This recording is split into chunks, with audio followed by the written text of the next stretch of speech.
Thank you all for being here with us today. We are here in the ecosystem panel where we are going to discuss the technology ecosystems.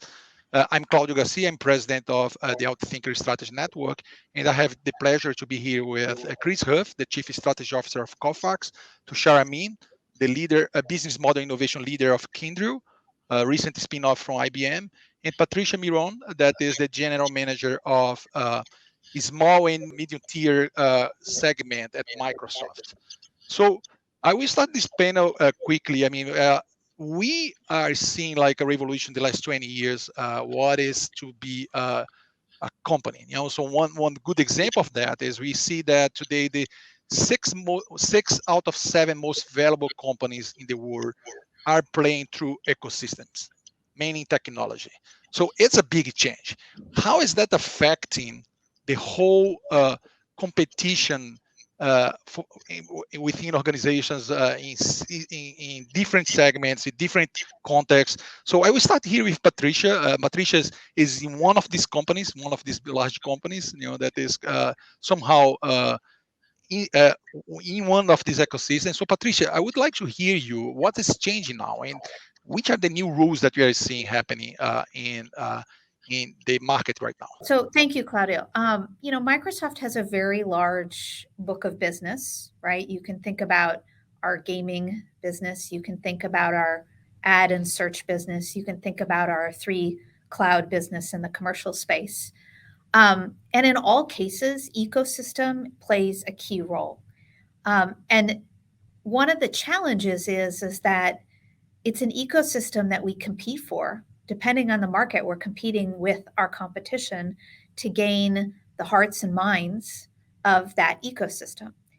And, I think that is a big change, because the barrier to change, or the barrier to embrace multiple competitors as a partner, is relatively easy, right? And so for us, we've really had to spend a lot of time thinking about how can we be more empathetic to our partner's business and what is best for their business in order for us to be a differentiated partner. Because we know that they're never going to be exclusively our partner, and the ecosystem is never exclusively our ecosystem. So how can we be the best partner and the best supporter of their business needs within that ecosystem? And I think that's the big mind shift that's happened, at least at Microsoft. That's interesting. It's good to hear from your perspective, but we have like other companies that are not as sizable as Microsoft. Let's say Chris at Kofax. How is that for you? In the other side, being a good company, but not as big as Microsoft, playing this whole ecosystem context right now. Yeah. So this gets really interesting, because you're right. Microsoft, 1.7, to 2 trillion based on the day that you look, market cap, and we're a 3 to 5 billion market cap company, private though. And so what's interesting is we work together. Microsoft and Kofax work together in a very competition type relationship. So I'll get back to that, but I think your first point on a macro level, I see enterprise software industry and success within ecosystems really coming down to a few factors. And one, and Patricia started to touch on this, is like, how do you differentiate yourself from your competition? So what do you do better than the others? And that is becoming more and more difficult to tell that story than it ever has before, which then leads you to have to pull on the ecosystem. But the second one is really like how well you really create your product market fit. All the way from the right product features to the right delivery model to how you price and how you take it to market. So the right channels, all of that is a balancing act that I think now is more challenging than ever. And then the last one, which is what I think Microsoft does a great job with and gets to the competition relationship that we have with Microsoft, is what do you do to keep your customers happy? And in a subscription world, which is the dominant business model now, as opposed to perpetual buying something outright, in a subscription world, you've got to keep your customers happy. Are they going to switch from your subscription to another? So renewals are everything. When it comes to competition, Microsoft offers workflow automation type solutions. Kofax offers that as well. But when we got together with Microsoft and said, hey, like, what are we really looking to drive in terms of value? Microsoft and Kofax aligned on very similar principles. And that is, one, we wanted to keep our customers happy because happy customers are then sticky. And so that was the very first sort of value proposition that we drew out. The second one was platform consumption. And Microsoft was very focused on Azure consumption. And we were very focused on our automation platform consumption.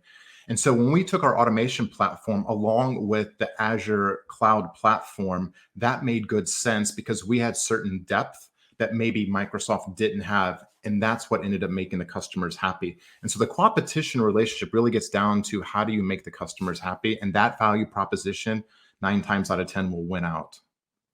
Oh, that's great. That's great. I'll get Tushar right here because Tushar has a specific challenge right now. He is in this new role of business model innovation leader at Kyndryl that is just like out of IBM, right?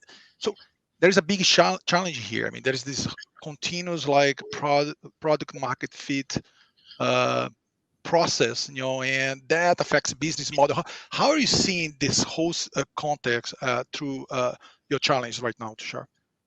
Yeah, well, I think for Kyndryl, which, as you said, is a recent spin out of IBM, but it's kind of an at scale startup. It's $19 billion in revenue, or in the IT services market. And really the whole premise behind the spinoff was so that this business can more effectively partner with the platform players, the large companies, including Microsoft, right? And also Amazon and Google. How can we effectively partner better with the companies that are reshaping the entire IT industry, right? And out of the gate, we've gone right into this mode of developing partnerships, where as a captive unit of IBM, we really couldn't do that well. Now we can do that well. So we open up our entire market. And then, the ecosystems that we join as a result of partnering with these platform players open up a whole new set of capabilities that we've built and we have to do in terms of partnering. So, it goes a little bit to what Chris was talking about knowing what your core is and knowing how you're going to partner with players in those ecosystems to develop your end-to-end value proposition to deliver to your customer. And, how that contrasts to the ways of the past, just even 5 years ago, we thought about it more in terms of company to company competition. But now it's ecosystem to ecosystem competition. So the ecosystems that you pick to play in, the partnerships that you develop in those ecosystems, which the benefit of the ecosystem is you can quickly compose and decompose the right partnerships as the target value you're trying to develop and deliver to your customer changes. You can do that with the ecosystem very rapidly. And I think all of those things require a new set of capabilities. And, we've been focused on building those capabilities so that we can be A, more effective partners with the platform players, but B, that we can be, participants in the ecosystem. And, the unique thing about being a participant in the ecosystem is, the ecosystem is not effective unless all players get value out of it. So I think, the capabilities building that you have to have in the partnering arena is really a big piece of it. And for us, it's the fundamental proposition for us to become a separate company, to go pursue these partnerships, which eventually, if you look down the line, what it does for us is it opens up our market. And if in the classic sense of competition, if the markets you're in, the value generation model in your industry for those markets, and then you can effectively create a business model to compete. Those things all still hold true, but I think when you apply it to the ecosystem, like we're doing in terms of participating with Microsoft in their ecosystem, they really take on a different set of capabilities around partnering that you need, and it really gets different than it was in the past.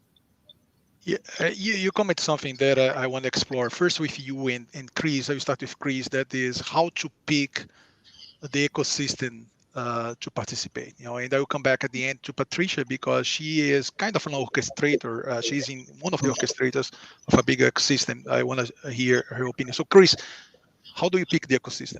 How do you select where to play? That's a big decision today for many organizations. Yeah, I think it's a huge decision, and Tushar started to talk on like the ecosystem, and you've got to give just as much as you get out of the ecosystem.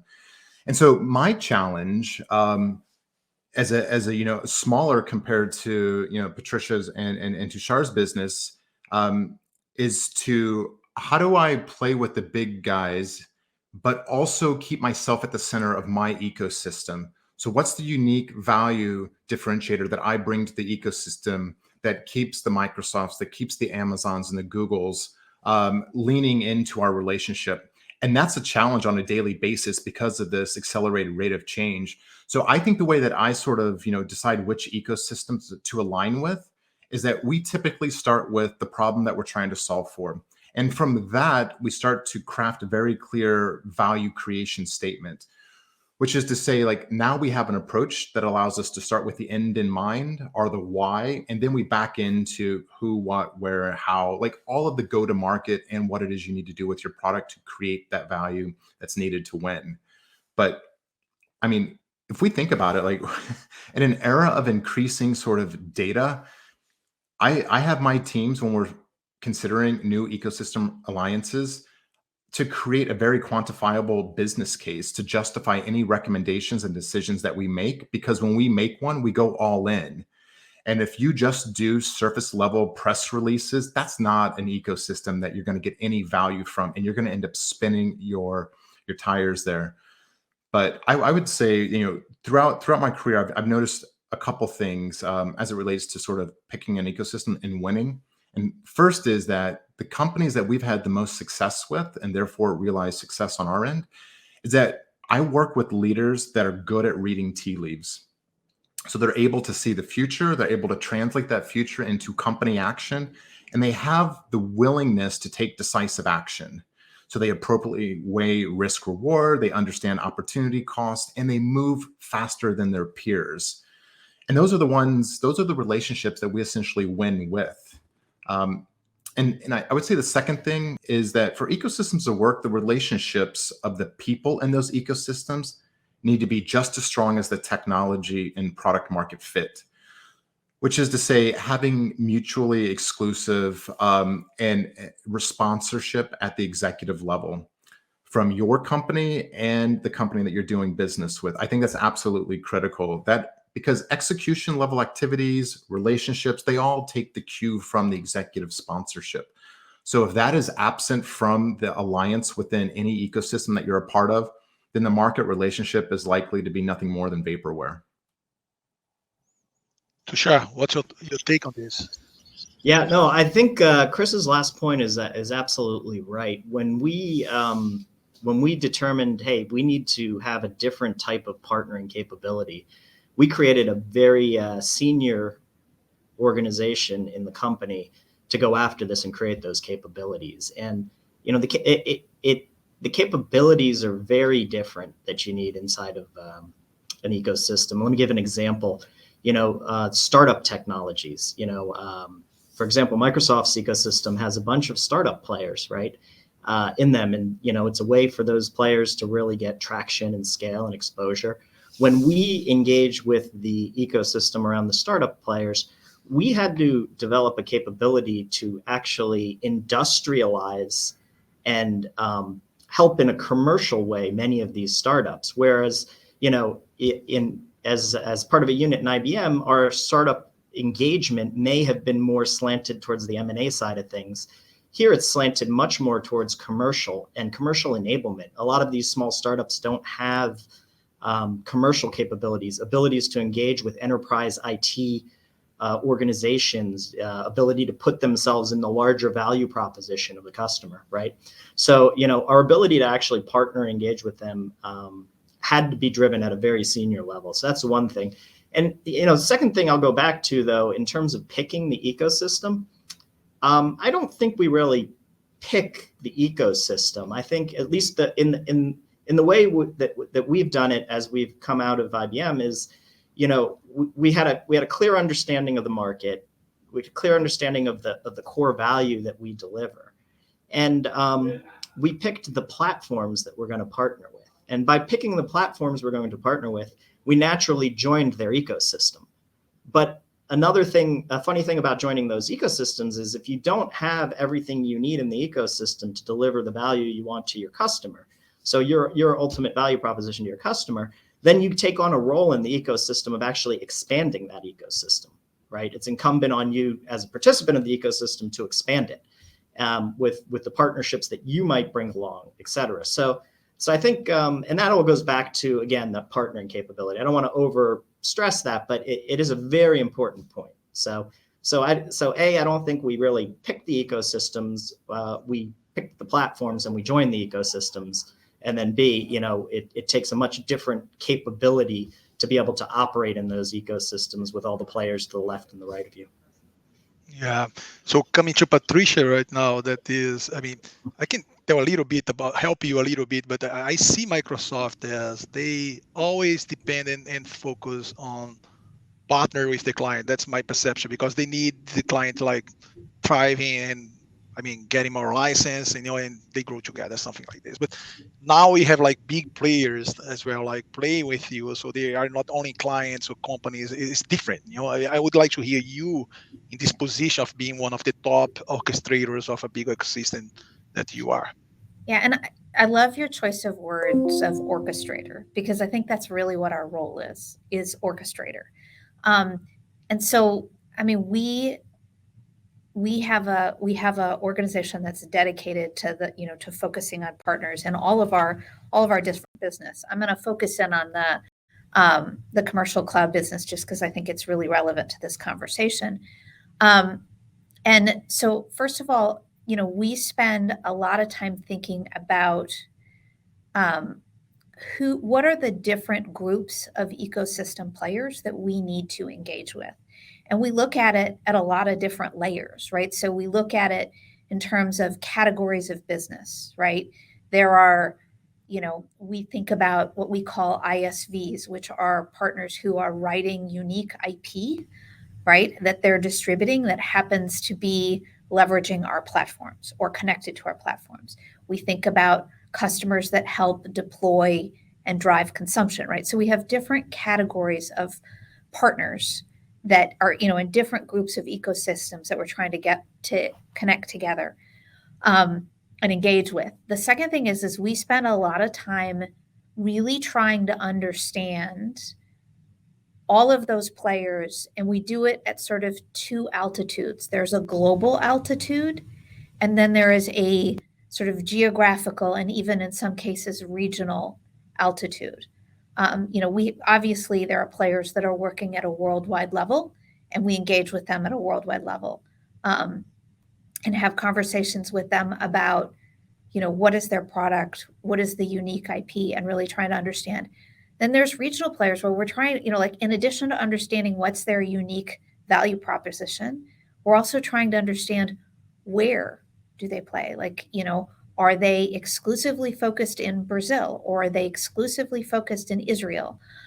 Or, even in the US, are they, is their predominant sales team in the West Coast? Because we have players that are like that have such a deep, specialized level of expertise that they're worthwhile for us to engage with.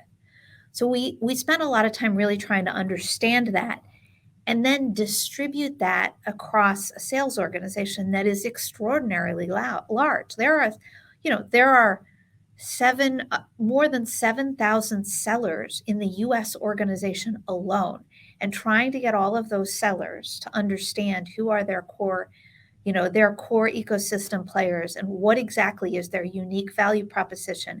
And to Chris's point, knowing that unique value proposition is changing real time all the time, is a never-ending process for us in terms of communications. And sometimes our sellers know better than we do, right? Like we learn it from our sellers, and then we have to think about how we're going to distribute it back across the team. So there's that layer of it. And then the next piece of it is us trying to communicate what we're trying to accomplish, because our strategy is changing and evolving all the time. Like we are trying, I think a great example is what we've just announced around security, and that we're going to, we're going to allow our securities features to support actually some of our competitors' cloud solutions, right? And so, helping our partners understand not only what we're doing, but what that means for them and how that evolves, how they position our products. That's also, a tremendous amount of work and trying to do it at scale all the time and forever evolving. And then the last piece is because we're not talking about a transactional business where there's a starting point and an end point, but we're now talking about a service that never has an end. And to Chris's point about trying to create stickiness, we also have to spend a lot of time thinking about how do we basically take the sand out of the gears from us to the partner, to the customer, and all the way back all the time, and trying to make that process as fluid as possible. You think about licensing, like just closing out the licensing agreement, but then you think about, service problems, a data center problem, like those things are all real and they happen and they're part of this business. And so how do you allow for fluid communications and transparency so that just that operational process is smooth and transparent all the time? We spend a lot of focus on that. So, we look at it kind of those three different perspectives with multiple layers. It's a very challenging orchestration process. Absolutely. Really interesting. So it's interesting that all of you brought a lot of like new competencies, new behaviors that you expect from teams or from the corporations in general. So you mentioned here partnership capabilities. We are commenting here about orchestration as well, like product market fit. So I would like to go to this question. Which are the fundamental change that happen in an organization that is playing more in an ecosystem-based environment than in a traditional competition environment? So I will start with Chris again, and we go to Tushar and Patricia. Yeah, so I think the whole ecosystem business model, and I would view it as a business model and not just, sort of a fad, because I don't think it's a fad.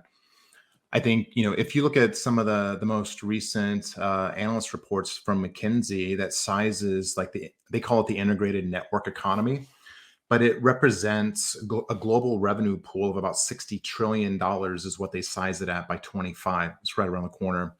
Essentially what that does is that increases the total economy share from just 2% today, ecosystems 2% today, to 30% in just 3 years.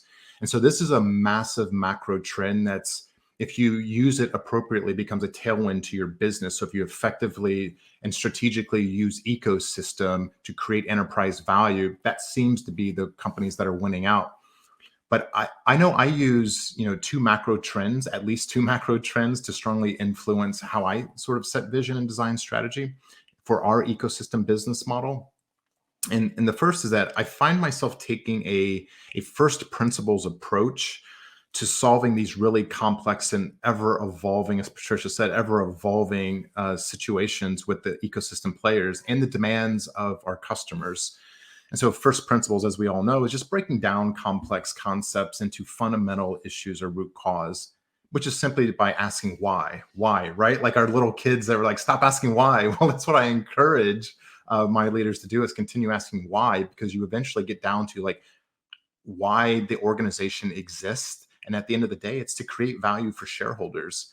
I know the Business Roundtable recently updated that. I think it was 2019 to include, more inclusive stakeholders and not just shareholders. But at the end of the day, you're supposed to create value. But if you think about how value is created, which gets to like the ecosystem play and where we're focusing and doubling down on the ecosystem, there's terrific research that the S&P 500 has done that shows that the value in 1975 of the S&P 500, 83% of the S&P 500's value was derived through tangible assets. So companies that owned buildings, land, cash, inventory, that drove value.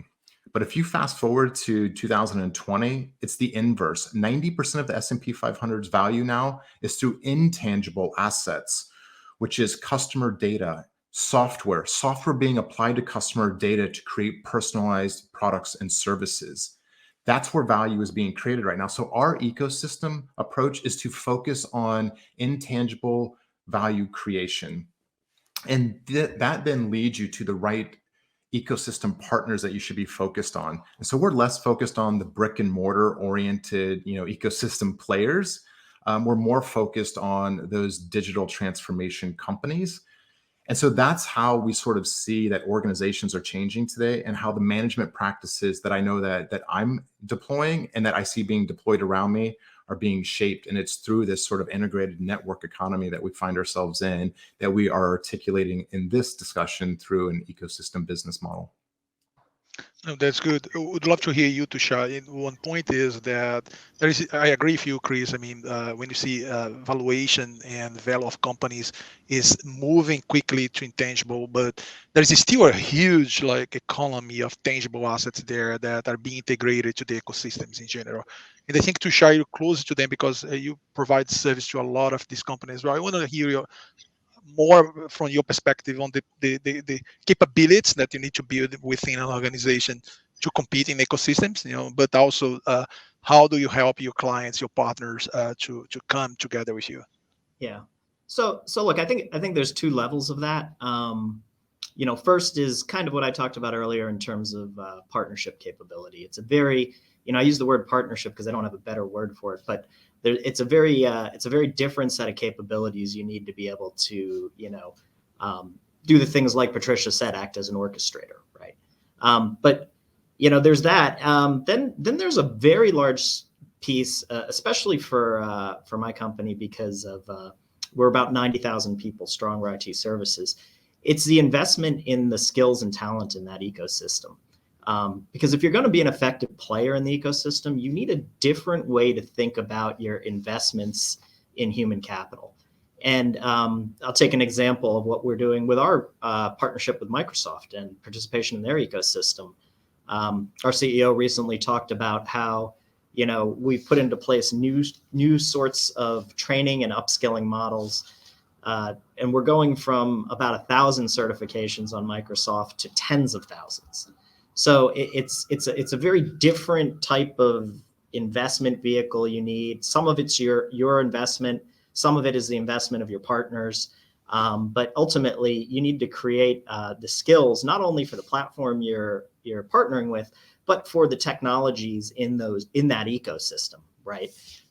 So that in a services company, that's how you become an effective value-added service provider for your customer. So I think there's that capability. There's a partnership. There's the human capital, skills, and talent investment that's needed. There's a piece that's needed around go-to-market, how you engage with an ecosystem-based solution or partnership is different than how you engage as an integrator, right? So, do you go to market lined up, or do you go to market, together, right? Those types of things. Those are all the capabilities that you need to have as a company. But I'll go back. The second piece of it is outside of just that, what I'll call functional capabilities that need to transform.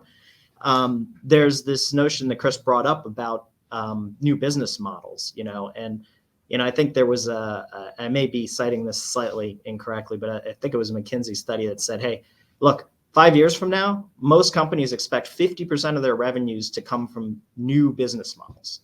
And, if you think about that, how do you compose these new business models? And this is near and dear to my heart as business model innovation leader for Kyndryl. But, it is going to be more ecosystem oriented than ever before.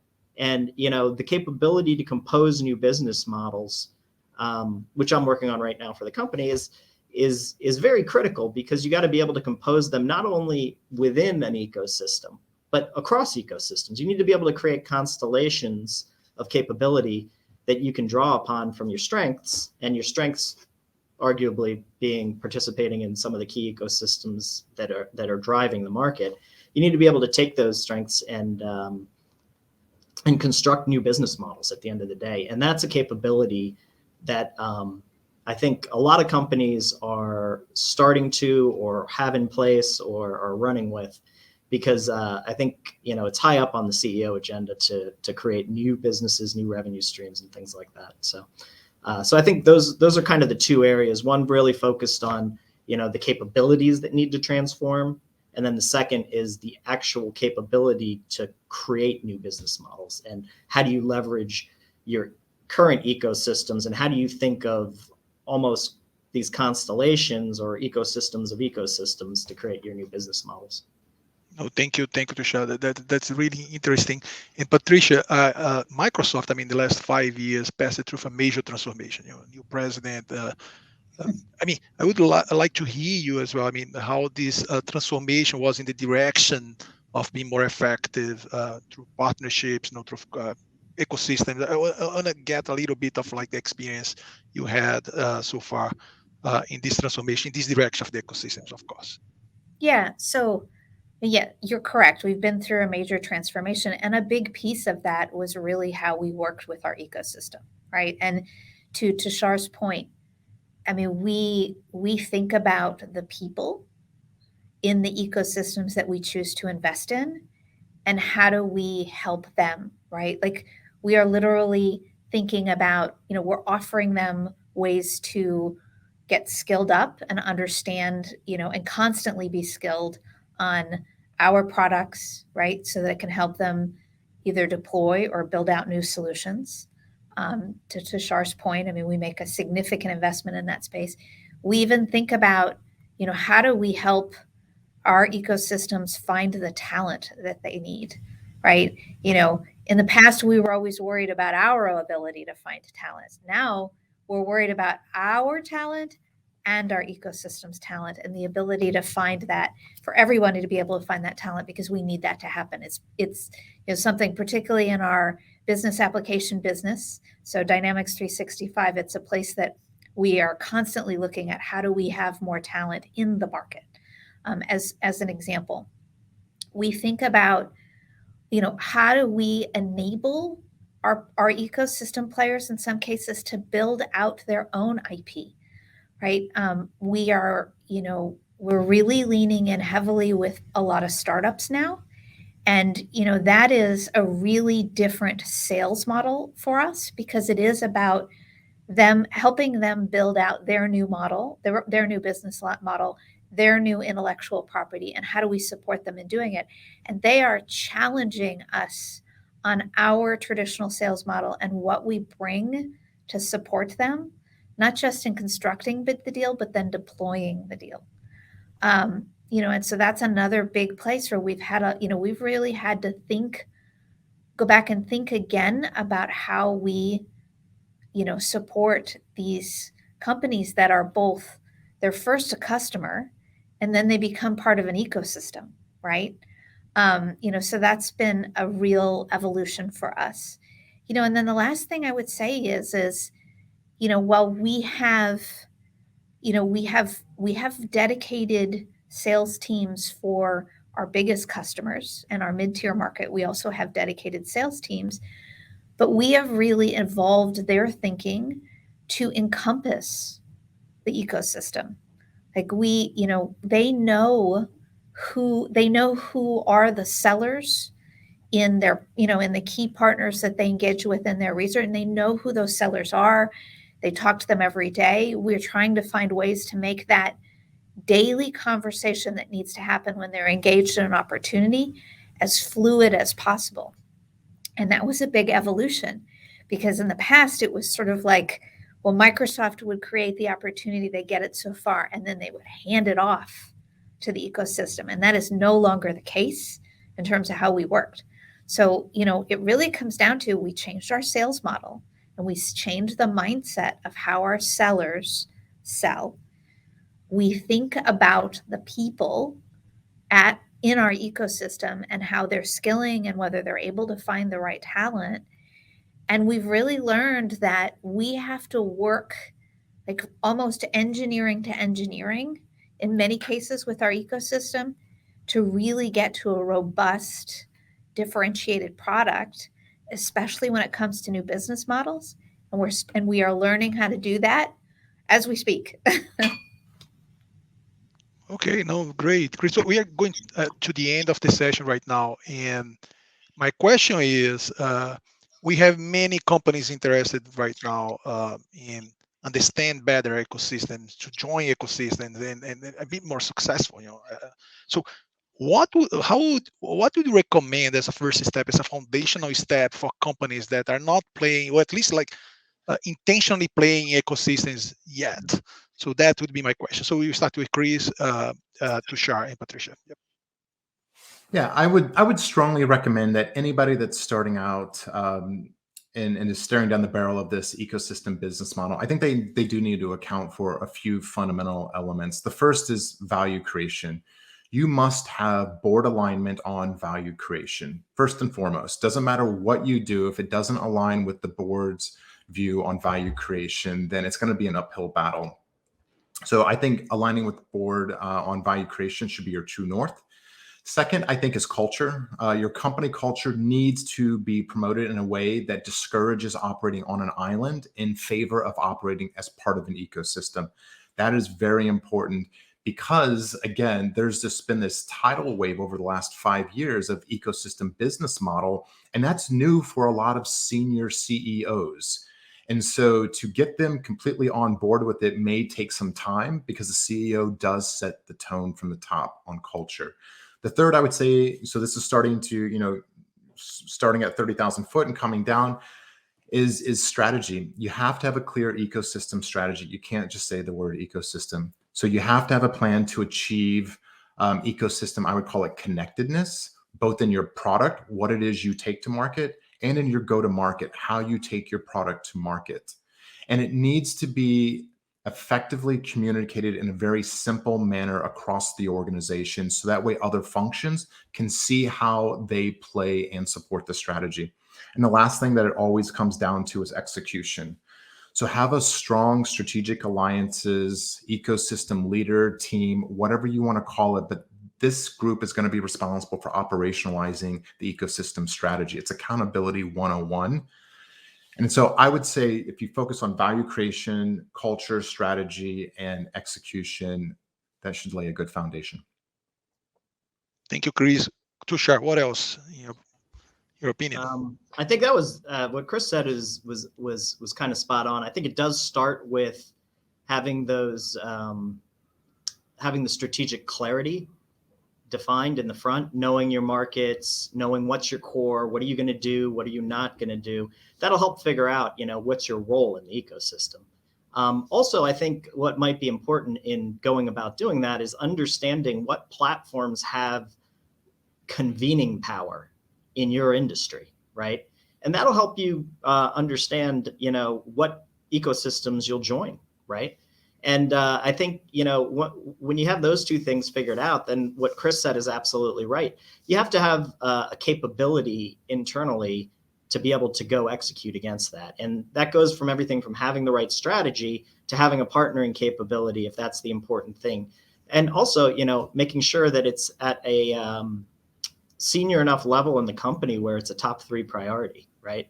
It's essentially going to drive your top line. It's essentially going to drive some form of value creation for your company. So it has to be high in the strategic agenda as well. No, really good, really good. And as you talk about power, Patricia, power, how Microsoft use, its power, to bring like clients to ecosystems or make them ecosystem-based companies. As a suggestion, like for these companies that want to start like playing in ecosystems intentionally. Yeah, I wouldn't say Microsoft has this power. Okay. I would say Microsoft has this responsibility, which I think is different, right? Much better. And to degree an accountability when we agree to partner with somebody. And so like if I think about if you're thinking about joining if you want to be part of an ecosystem and you're looking at a big player like Microsoft, what I would say is you really have to know what your differentiation is in the market and where you want to go. And I agree that, having board level, executive level commitment to that unique value proposition is really going to be critical, because when you come at a big, when you approach a big company like Microsoft, right, who has hundreds of thousands of partners, right? You really have to have clarity on who you are and what you want so that you can focus and manage the conversations and you engage with Microsoft around your differentiated value and making sure that Microsoft understands what you need, what you need from that big company and what you're looking for. And, think of it both in the context of what is the sort of product augmentation that you need, right? Or distribution augmentation, or like, what is that technical piece? What is the go-to-market piece? And then what is the sales model piece that you want? And know that, because you're coming into a big engine and they're going to, like Microsoft, we're going to want to structure you in the way that we know. And if you can't articulate what you need, then you're just going to get thrown into sort of this big engine and it'll be much harder to play. But if you have clarity and can articulate what you need in those three categories, you'll be far more successful. But I'll tell you, be patient, because it takes a while to get to that point, right? To Chris's point, the why, you're going to get a lot of whys when you talk to a big company like Microsoft or any other large ecosystem player. You're going to get a lot of whys, and you need to be able to be patient in answering those whys, but it's to your benefit in the end, so that you're not stuck somewhere and you're not being sort of generalized, but really being embraced for what you bring to the market that is entirely unique. No, thank you, Patricia. No, I will. I love the conversation. I think a lot of good insights here. I think one of that stuck me the most was about how you need to be closer to your clients and how you need to follow the path together with them. What changed completely the way that a lot of companies that are more like traditional based think about organizations. That is like just sell a product or service and there's an end. And here you need to stick together for a long time. Of course, there's so many other changes here. So I want to thank you all for the participation of this panel today. I'm pretty sure that everybody enjoyed here. I enjoy a lot. So thank you all. And I hope the audience has enjoyed as well. I thank you for joining and see you in other panels.